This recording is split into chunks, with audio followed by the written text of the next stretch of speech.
નમસ્કાર, spark today ન્યૂઝમાં આપનું સ્વાગત છે। વડોદરા શહેરમાં અલગ અલગ જગ્યાએ 23 જગ્યાએ આમ જોવા જઈએ તો શોભાયાત્રા ભગવાન રામજીની નીકળવાની છે। તેમાં અતિ મહત્વની ગણાતી એવી કુંભારવાડાથી નીકળતી આ શોભાયાત્રા અમે જોઈ શકો છો જે પોલીસનો ચાપતો બંદોબસ્ત અહીંયા ગોઠવી દેવામાં આવ્યો છે। 2000 કરતા વધુ પોલીસ જવાનો આ બંદોબસ્તમાં જોતરાવાના છે।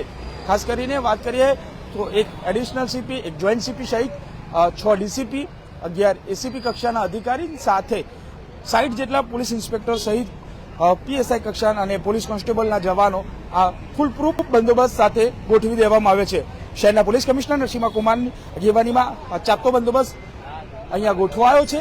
ખાસ કરીને જોઈ શકાય છે જે પ્રકારે ડીસીપી ઝોન 4 અહીંયા પહોંચ્યા છે એન્ડ્રુ મેકવાન, અને તેઓ સ્પષ્ટપણે આ ચાપતો બંદોબસ્ત ગોઠવી દેવામાં છે। ખાસ કરીને વાત કરીએ તો શહેરમાં જે 23 જેટલી શોભાયાત્રા અલગ અલગ જગ્યાઓમાંથી નીકળવાની છે ભગવાન રામજીની આ શોભાયાત્રા, તેવામાં અતિ મહત્વની અને અતિ સંવેદનશીલ વિસ્તારમાંથી નીકળતી કુંભારવાડા વિસ્તારમાંથી નીકળતી આ શોભાયાત્રા, જ્યાં અતિ સંવેદનશીલ વિસ્તારોમાંથી આ નીકળતી શોભાયાત્રા, તેમાં ફૂલ પ્રૂફ બંદોબસ્ત અહીંયા પોલીસનો ચાપતો જોવા મળી રહ્યો છે।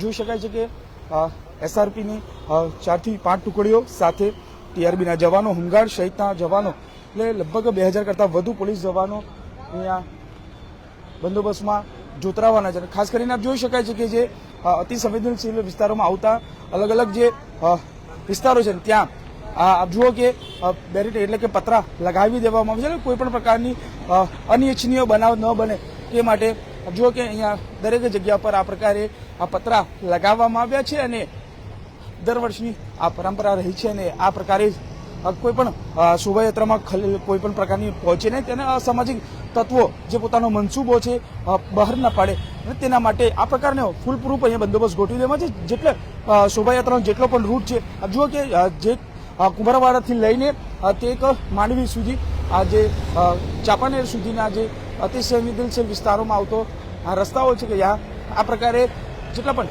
એન્ટ્રી એક્ઝિટ પોઈન્ટ છે, જે ગલીઓ ખાંચોમાંથી નીકળતા રસ્તાઓ છે, તે અહીંયા પણ આ પ્રકારે પતરા આ પ્રકારના લગાવવામાં આવ્યા છે।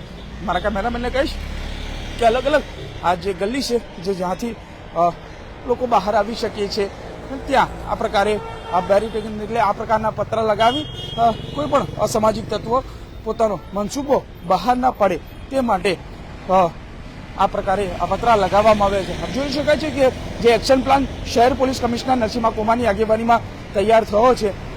3 વર્ષ પહેલા અગાઉ થયેલી જે ઘટના છે તેના નથી બોટપાથ લઈને શહેર પોલીસ અત્યારથી જે ચોકન્ના છે ને આ તમામ જે તેવી શોભાયાત્રા છે એમાં કોઈ પણ પ્રકારનો ખલેલ ન પહોંચે તે માટે આપ જુઓ કે જે પ્રકારે શહેર પોલીસ આ અલગ અલગ સેન્સિટિવ પોઈન્ટ છે, ડીપ પોઈન્ટ છે, ધાબા પોઈન્ટ છે, આ તમામ જે પોઈન્ટો પર પોલીસ જે બાજ નજર છે તે રાખી રહી છે। આપ જોઈ શકાય છે કે અલગ અલગ જે એન્ટ્રી એક્ઝિટ પોઈન્ટ છે, જે ગલીમાંથી બહાર નીકળતા રસ્તા છે, જે મુખ્ય દ્વારને પ્રવેશે છે, એવા રસ્તા ઉપર આ પ્રકારે બેરીકેડિંગ લગાવવામાં આવ્યું છે અને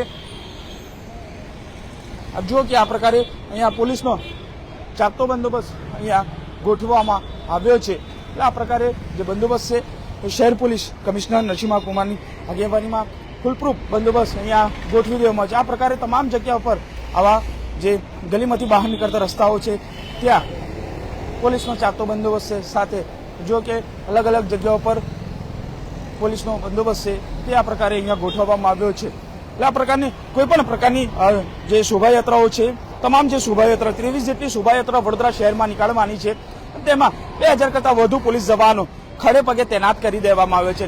આ શોભાયાત્રામાં કોઈ પણ પ્રકારનો ખલેલ ન પહોંચે તેના માટે પોલીસનો ચાપતો બંદોબસ્ત ઠેર ઠેર જગ્યા પર ગોઠવવામાં આવ્યો છે। કેમેરામેન રાહુલ કપ્તાની સાથે Surat Solanki, spark today news, Vadodara.